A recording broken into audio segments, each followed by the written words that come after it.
देख रहे हैं दिनमान टाइम्स में आपके साथ रणधीरा। फिलहाल हम जेडीयू कार्यालय में मौजूद हैं और आज यहां 16 साल बेमिसाल कार्यों का आयोजन किया गया है, जहां पे मुख्यमंत्री की तमाम उपलब्धियों को गिनाया जाएगा। इसके साथ ही आप हमारे कैमरे के माध्यम से देख सकते हैं कि किस तरीके से यहां पे कार्यकर्ताओं की भीड़ और नेताओं की जो तादाद है वो मौजूद है। आपको हम दिखाएंगे कैमरे के माध्यम से राष्ट्रीय अध्यक्ष की मौजूदगी में किस तरीके से मुख्यमंत्री के कार्यों को गिनाया जाएगा। तो आइए प्रोग्राम की शुरुआत से पहले हम आपको वो तमाम चीज़ें दिखाते हैं कि कैसे राष्ट्रीय अध्यक्ष पहुंचे तो उनका स्वागत हुआ।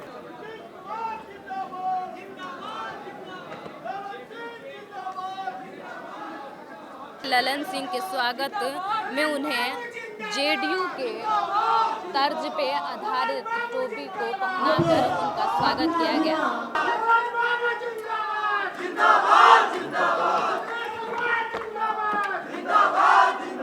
आपने कई साथियों की बात सुनी है और मुख्य तौर पर बहुत सी बातें आ गई।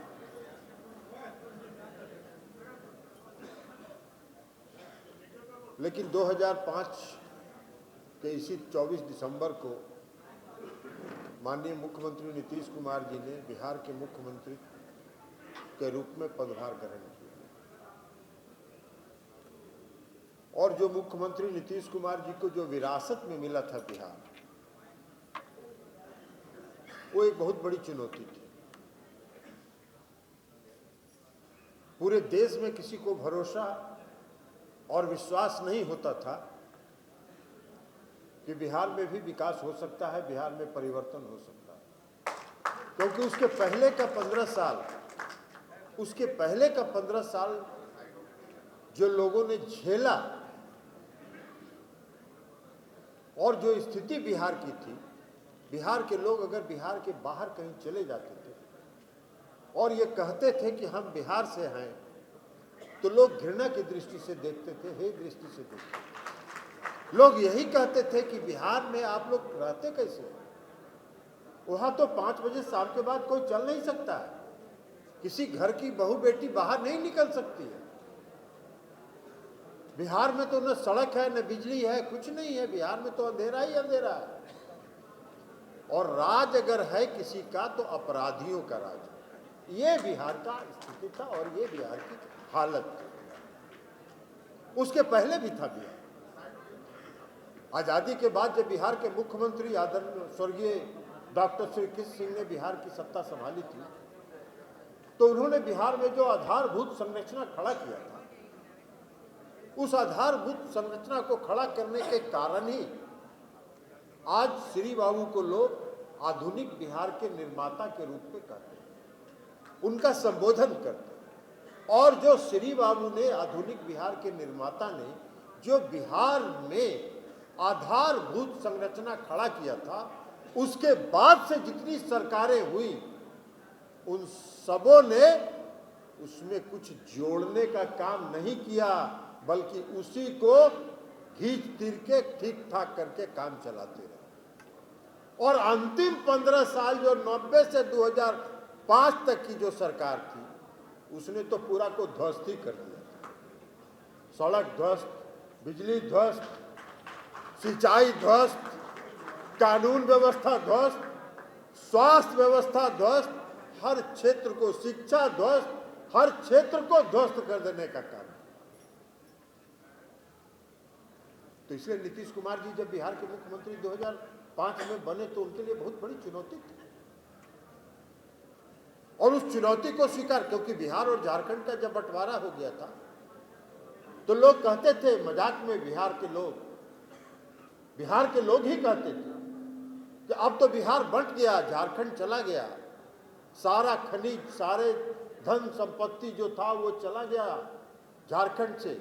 और झारखंड का भी बंटवारा का एक इतिहास है।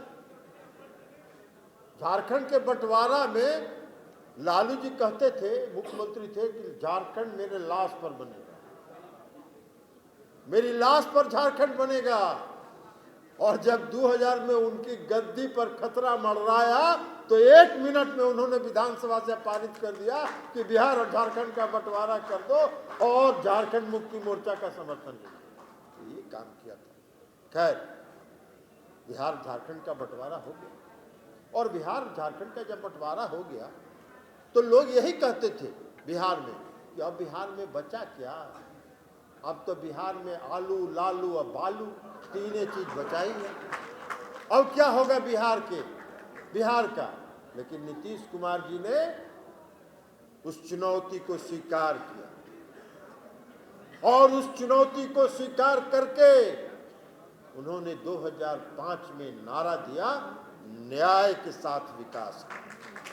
और न्याय के साथ विकास का मतलब ये था कि समाज के हर तबके के साथ, समाज के हर वर्ग के साथ न्याय किया और न्याय करके बिहार को विकसित बिहार बनाने का रास्ता प्रशस्त किया।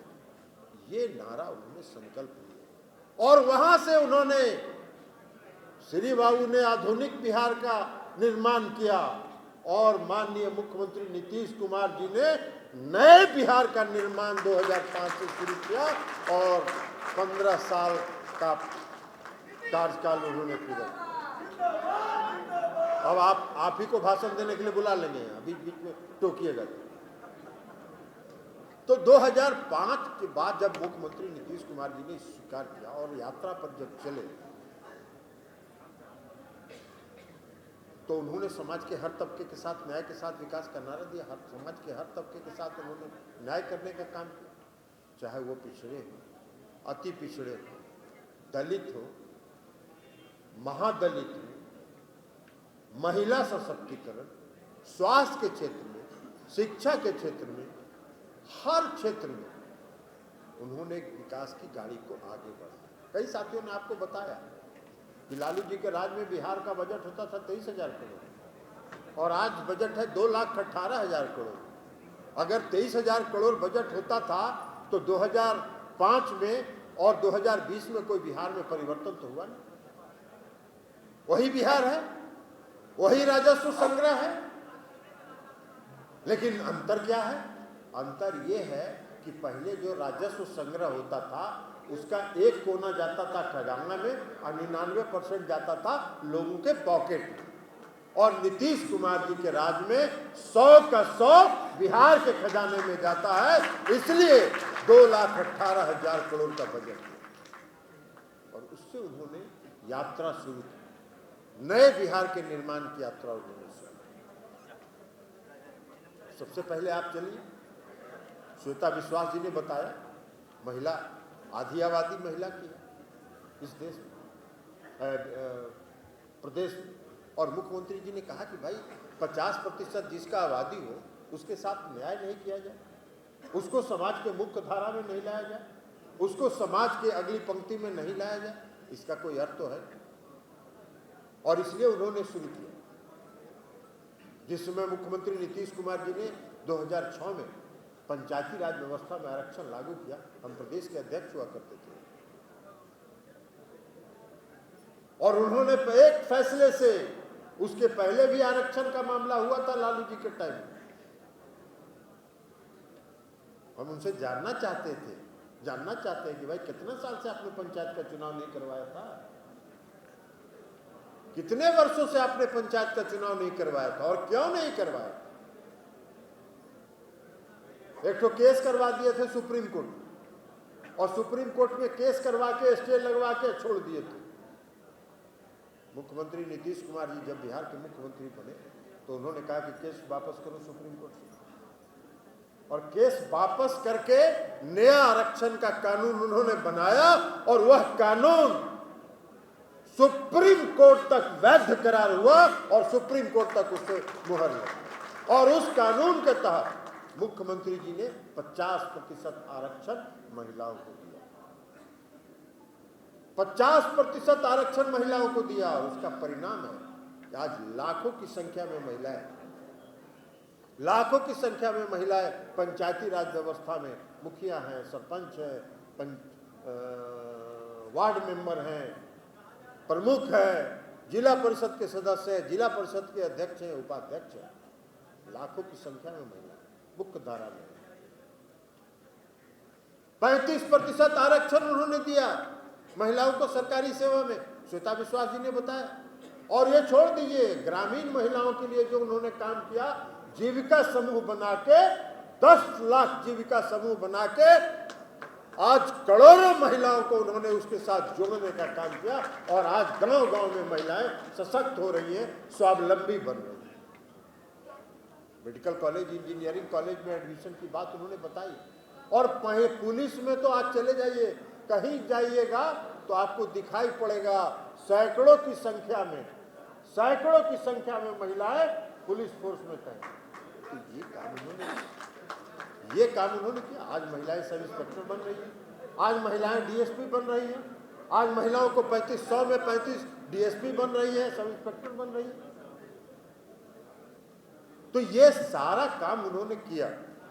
अब अति पिछड़े वर्ग के लोगों के लिए, अति पिछड़े वर्ग के लोगों को उन्होंने 20% आरक्षण दिया पंचायती राज व्यवस्था में, और 20% आरक्षण देने के कारण आज लाखों की संख्या में अति पिछड़े वर्ग के लोग पंचायती राज व्यवस्था में और नगर निकाय के साथ मुख्य धारा में आए हैं।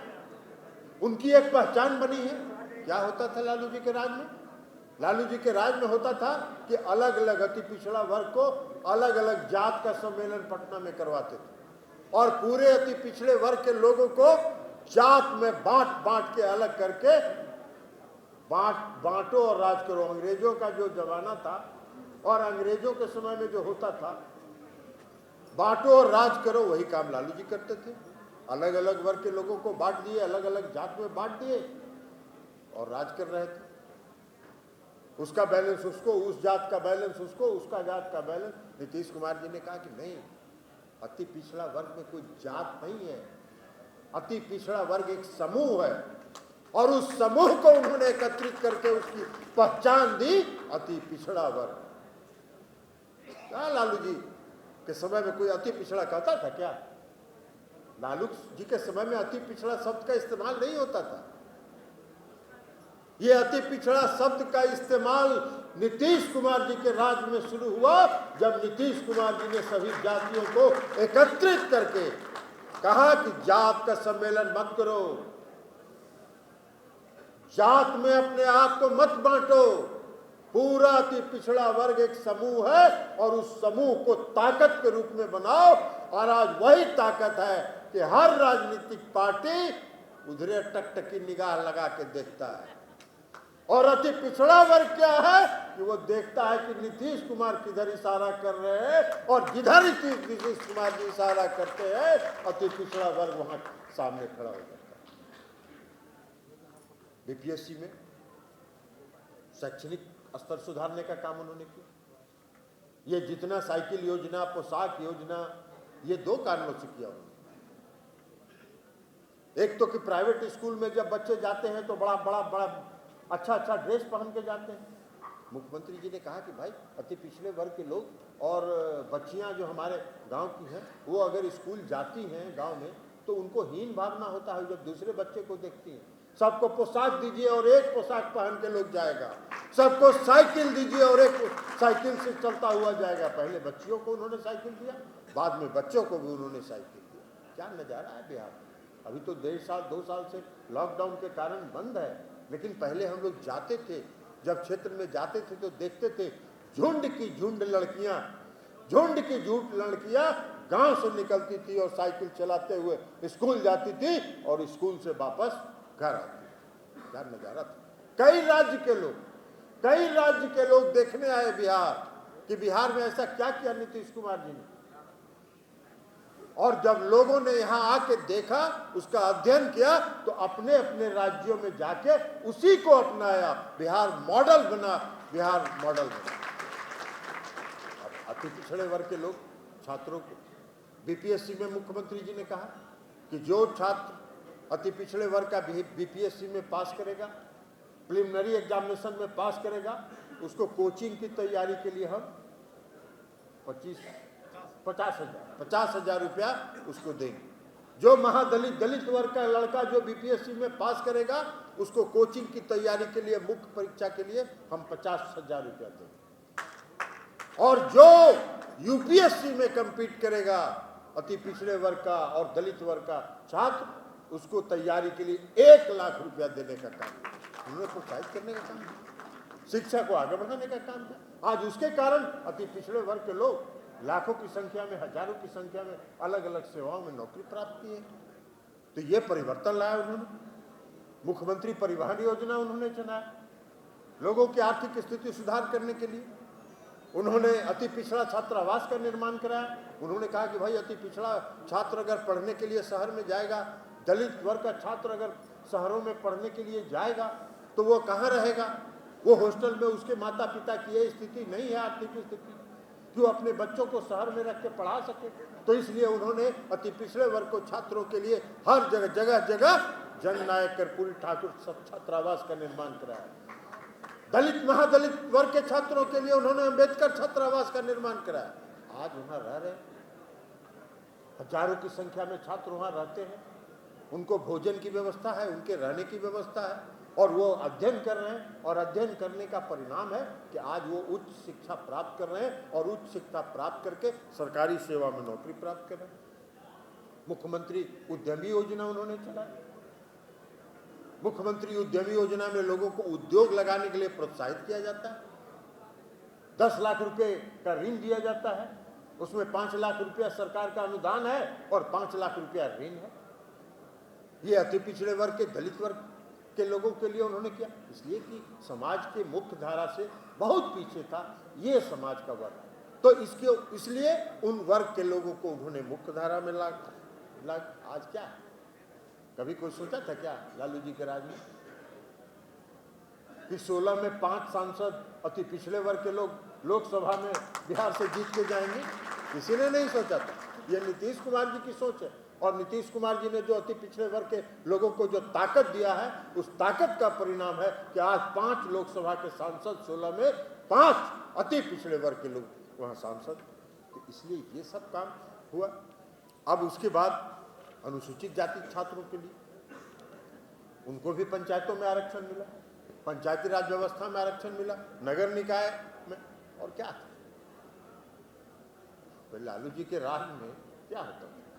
लालू जी के राज में तो दलित लोग नरसंहार में मारे जाते थे। जरा इतिहास उठा के देख लीजिए, 138 नरसंहार 15 वर्षों में लालू जी के शासनकाल में हुआ और 15 वर्षों के शासनकाल में नीतीश कुमार जी के शासनकाल में एक भी नरसंहार नहीं हुआ। ये इस बात का प्रमाण है।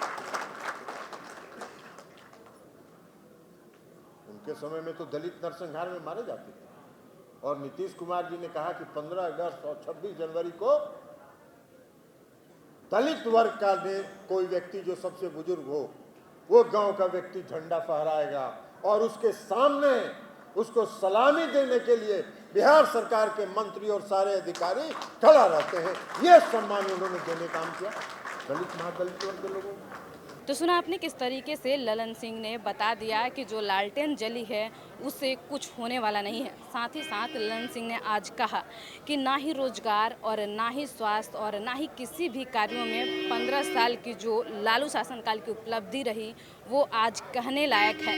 आज 15 साल का जो उपलब्धि है नीतीश कुमार का वो पूरा बिहार जानता है। इस दौरान ललन सिंह ने कहा कि तेजस्वी यादव जो सवाल पूछते हैं वो 15 साल का हिसाब दें कि लालू राबड़ी शासनकाल में क्या कुछ हुआ था। फिलहाल दिनमान टाइम्स को आप सब्सक्राइब करें। आप अगर फेसबुक पे देख रहे हैं तो लाइक करें और ट्विटर पे देख रहे हैं तो फॉलो करें।